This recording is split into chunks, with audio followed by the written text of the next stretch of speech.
Hi, we're here at the Elmendorf Inn, the home of historic Red Hook, and today is June 1st, 2024, and it's the annual Then and Now Festival. And this year's theme is farming.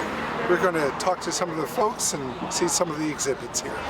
So this is the Elmendorf Spinning Guild, and we meet here once a month, and the meetings are on the third Saturday of the month, and anybody's welcome for the most part to learn a little bit about spinning on a spinning wheel. So what you do is you take some fiber and you fluff it up. I'm doing that very well, but for the sake of speed, you fluff it up. Get it nice and fluffy.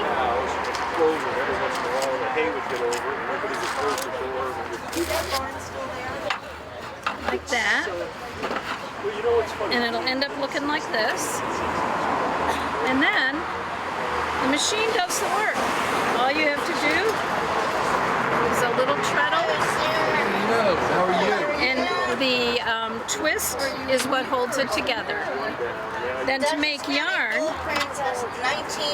like this, you take two pieces and you put it together.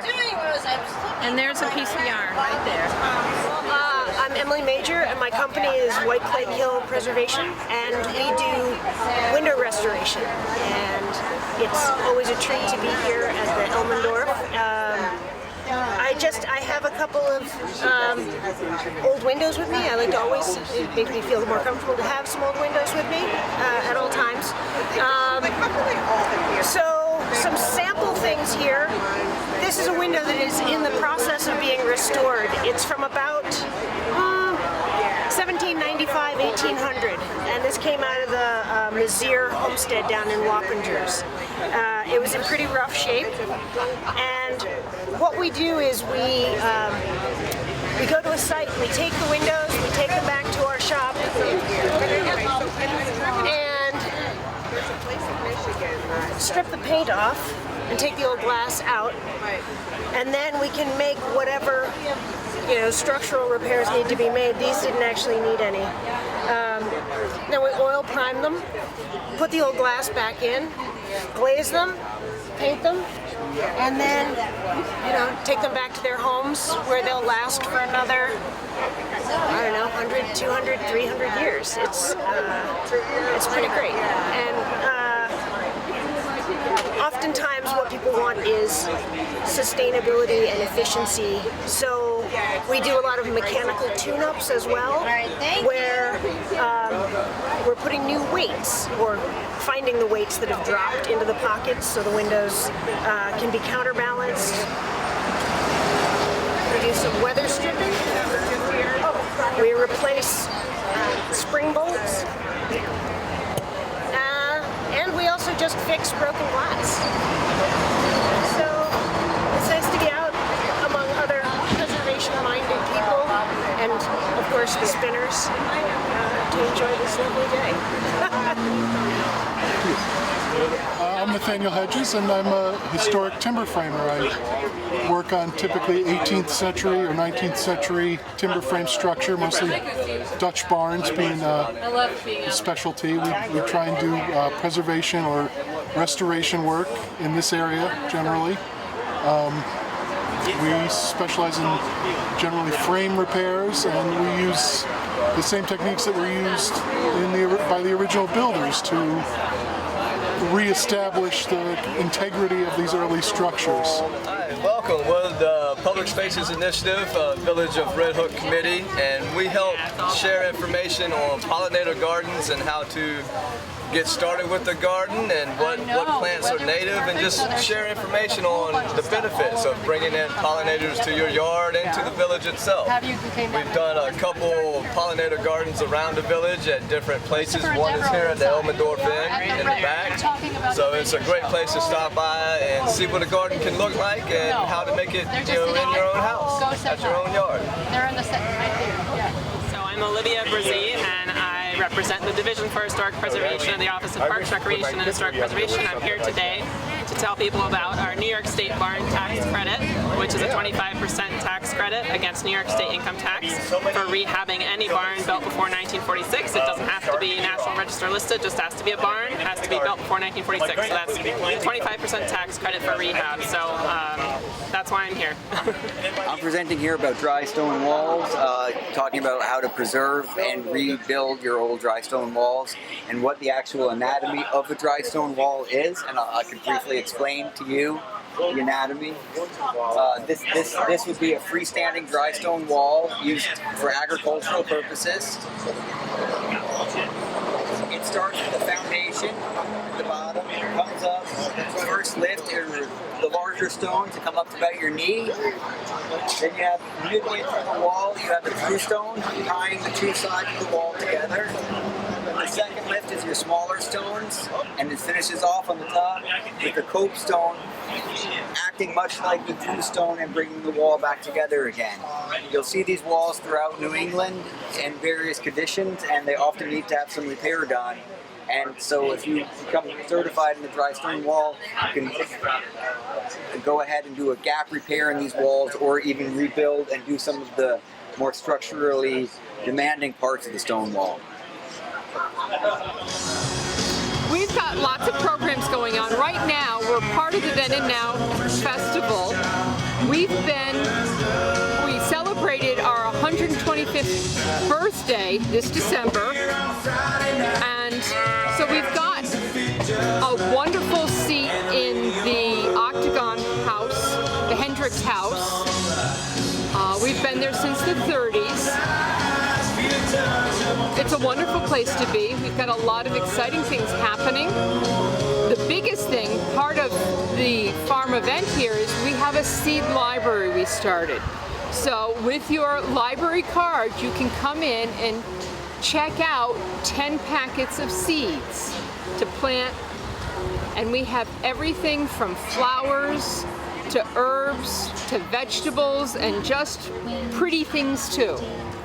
Welcome to Historic Red Hook, our annual Then and Now Festival.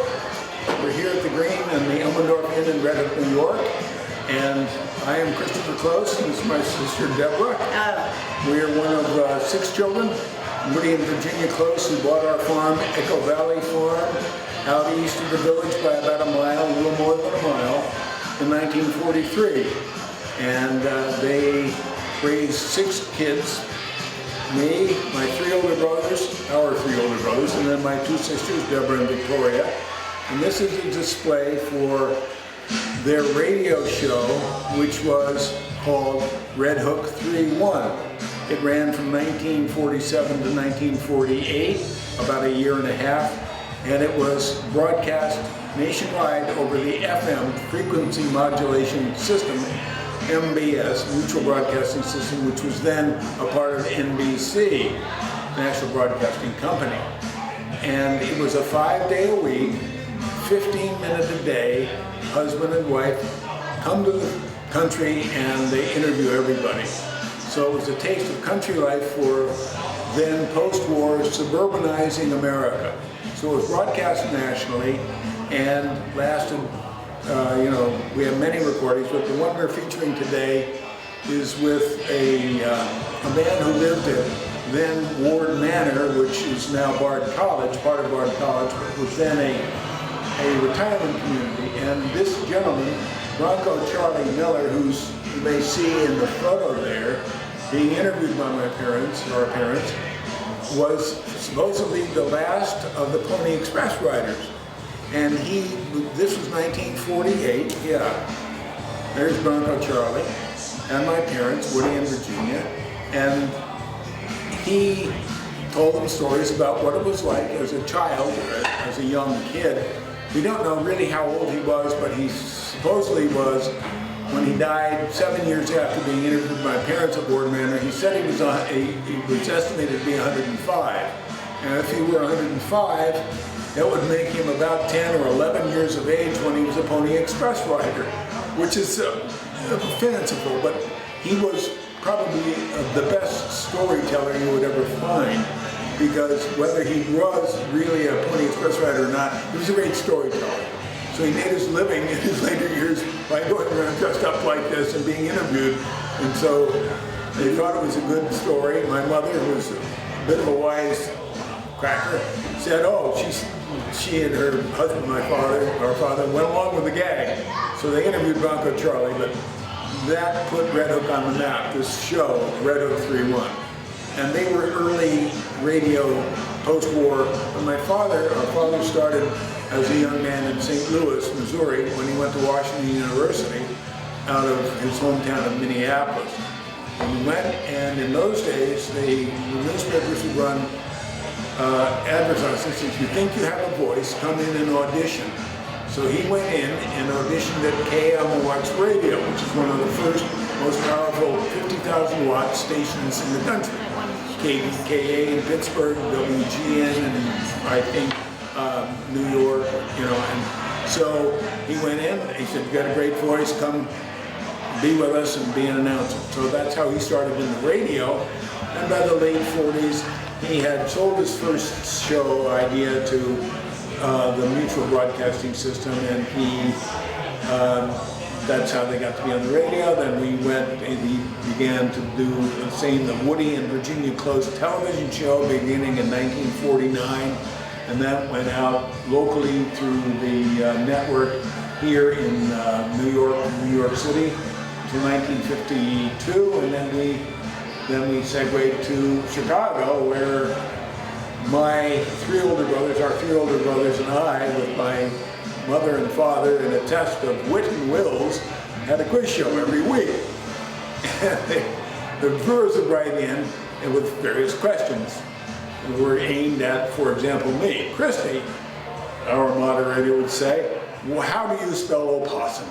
And if I didn't spell opossum correctly, the viewer who wrote in with the question would win a box of Dog Yummies or a case of Coca-Cola or whatever it happened to be that was the sponsor at the moment.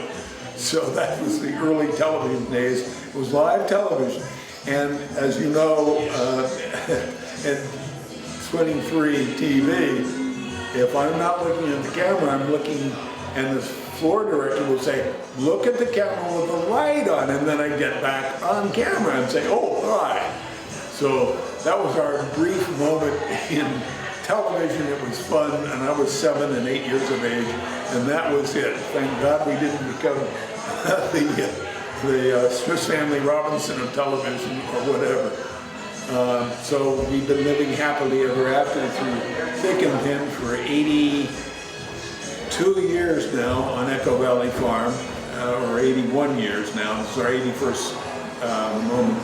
But the farm was founded in Red Hook by a second-generation Palatine German family, the Pulvers. The father came to Germantown, which was then called East Camp, as part of the first contingent of 300 Palatine Germans coming from London to the New World to make pitch for the Royal Navy on the great estate of Livingston. Anyway, long story ending with, they founded the farm in 1745, and we are the 5th family to have been owners of the farm. And we still farm it, we raise hay. So this is our radio show, and this is the early part of it.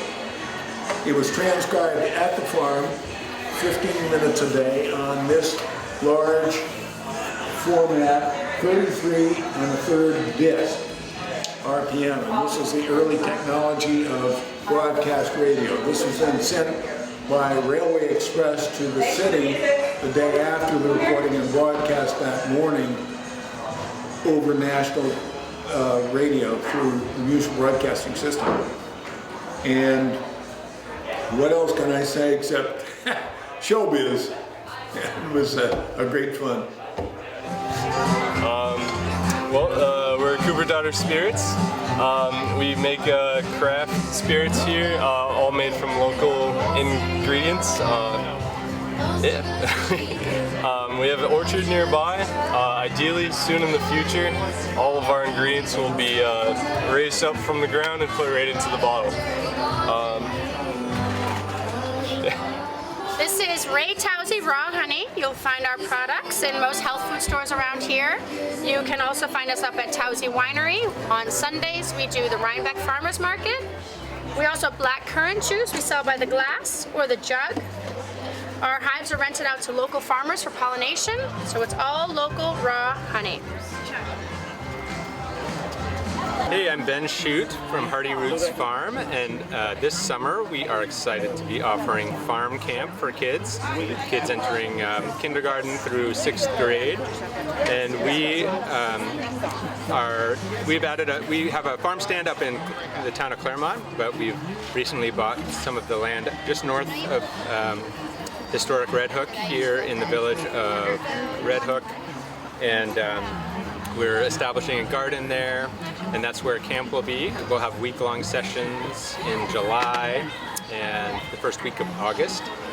And we're really excited to have Doug Quito, who's the garden teacher at Mill Road Elementary School, who's going to be one of the teachers at camp and doing a lot of planting with kids, picking things, work with farm animals, all kinds of fun stuff happening from 9 a.m. till 3 p.m. this summer at farm camp. So if you're interested, then check out hardyroots.com and learn more about our farm camp program, and or stop by our farm store up in Claremont and we'll tell you more. Okay, I'm Sam Rose and I'm the founder of Cultivar Community Farm. We're located just a few hundred feet from this very spot. We work in collaboration with Hardy Roots, but this is a non-profit initiative, and we produce food that goes right back to the community. We work in collaboration with Red Hook Responds.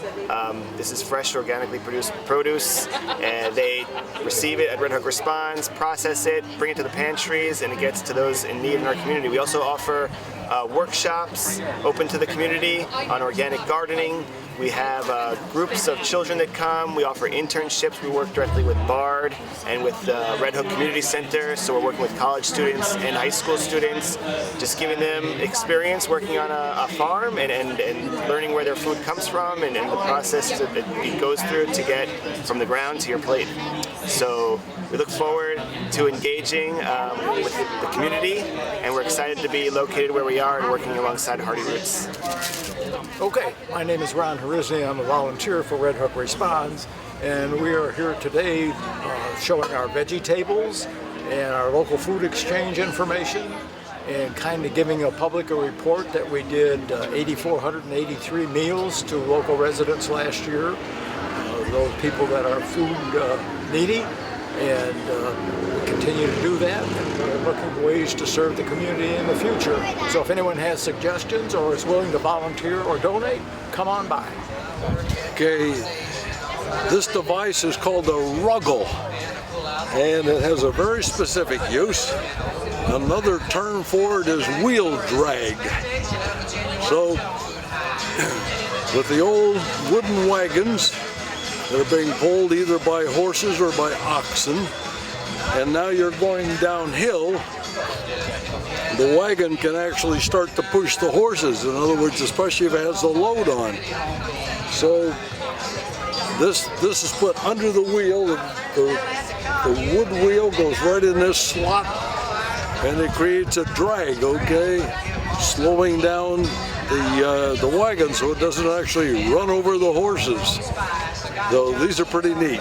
It's kind of like the ABS brakes of the day. What's that? It's kind of like the ABS brakes of the day. Yep.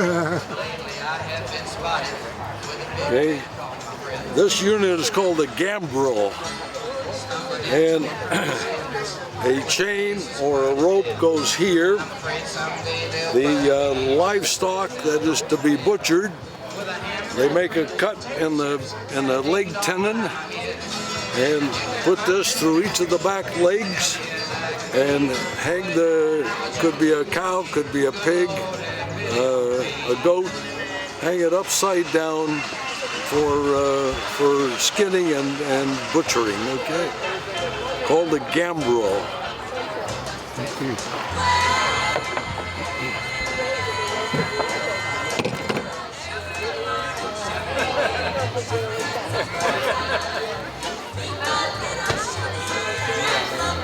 This is a very unusual axe, very early, almost 1600s. It's also used for hewing. If you see, it has a straight edge. And this is called a bearded axe. Another hewing axe, which would be of European design, is called a goose wing axe. And it is also, you see, it has a straight side. Again, early, 1600s to 1700s.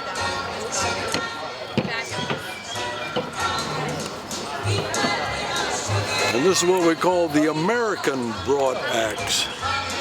You can see how the handle is turned out so that when you're hewing the logs, that you don't bust your knuckles, okay? So again, you see the straight side. He wants it to be right-handed. Yeah, right. Yes, yes.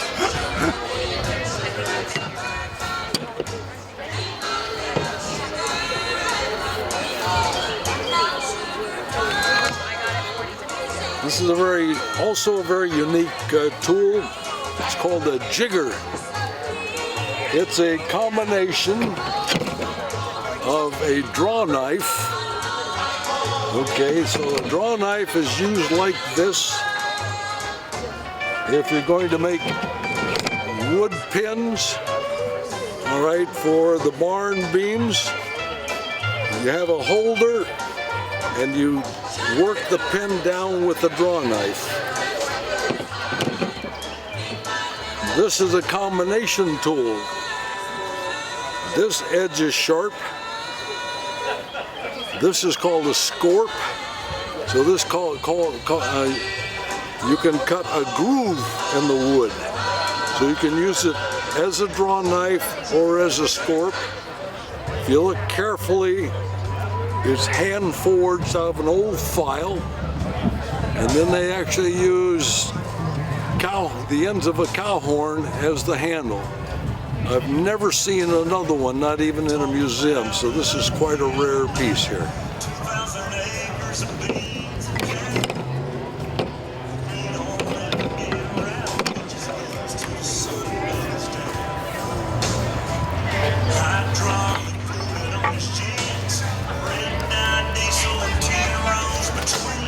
All right, this is called a wooden grain shovel. And you might ask yourself, why in the world would they make it out of wood? Well, when you have grain processing, it creates a lot of grain dust. And that grain dust is so fine that it's very easy to ignite. So using a metal shovel, the possibility of creating a spark, and rather than just a fire, you actually get a grain dust explosion. So that's why they went to wooden shovels, to prevent that. They may have figured that out the hard way. Yes, right, yes.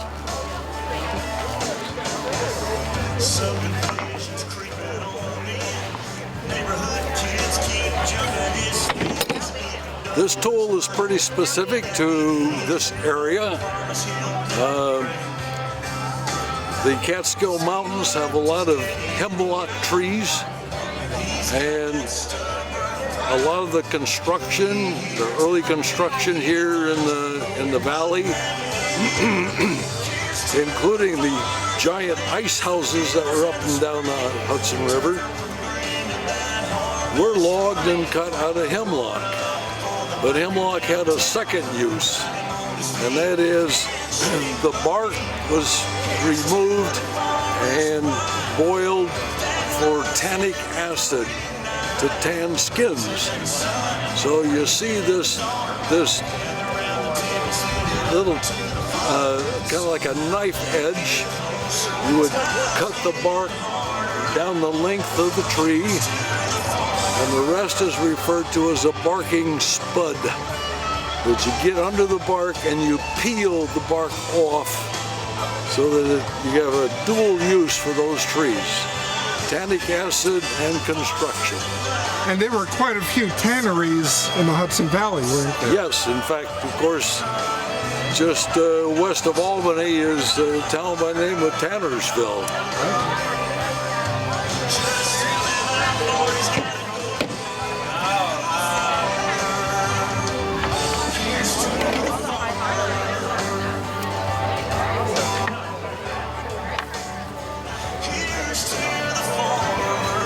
This unit is referred to as a grain flail. And they would bring the grain in into the old Dutch barn. The center entrance was floored. It had a wooden floor, and that's called the harvest floor. And they would lay the grain on this wooden floor and pound it with this beater here to remove the grain from the husk. And then they would have a basket, and they would toss the grain in the air, and the air and the wind would blow the husk off from the grain. So, you know, very intensified, very labor intensive, and that's what the head kids do, you know, that everybody on the farm worked together, even 3-year-olds right on up. Whether it be collecting eggs, churning butter, flailing grain, everybody had a job. They had to work together for survival. And that was the name of the game back then. They also had lots of children too. And that did help, but you know, you have to process your own food in a way that you have food storage for the winter. And not only that, but then of course you have to grow the grain at the same time. So it's a busy time all the time. Well, nobody has been able to guess this. I put a note on here. Can you guess what this is? Nobody's guessed it so far. I'll bring it up.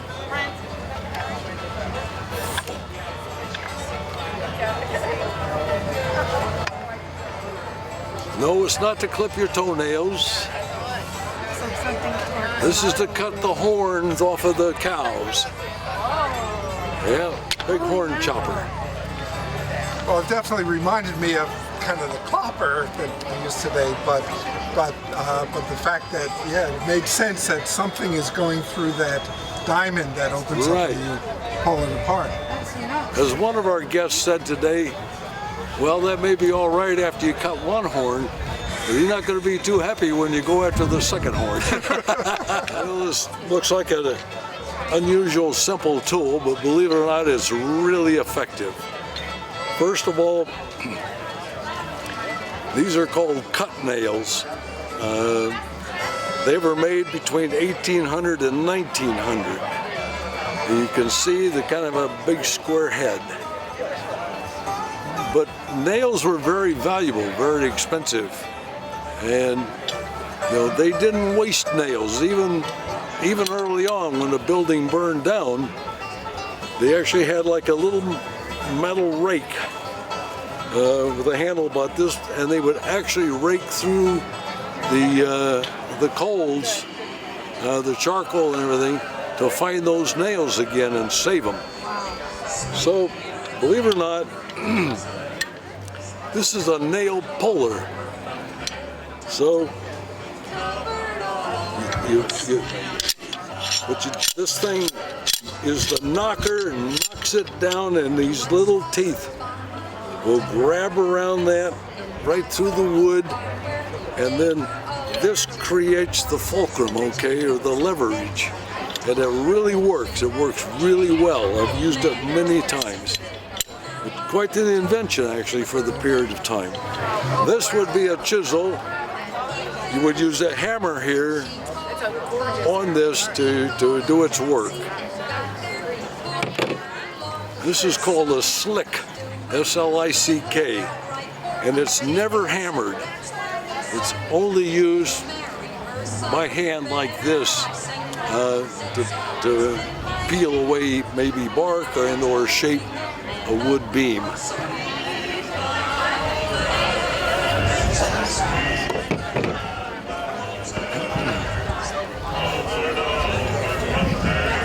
And once the beam is hewed rough with these hewing axes, then they would use an adze, A-D-Z, stand right on the beam like this and chip away to give it more of a fine touch, you know, clean it up, shape it as square as they can get it. So that's an old-time adze. You could even see they even added probably a steel bit on here. This is just iron, and then they put a steel bit when they hand wrought this. Well, it just so happens I ended up with living on a really early farmstead. The original farmhouse, which is part of the main house I occupy, was built in 1746. It has an original Dutch barn on it with a peaked roof, 5 bent. That's the size, which is 50 by 50. And then it has other period outbuildings. So just because of that period, you know, I began learning about, you know, farming and farm tools for the period, and then figuring why not try to bring these tools back to the farm and not only learn about them, but even use some of them, even, you know, set them up for display and demonstrations like this. Because these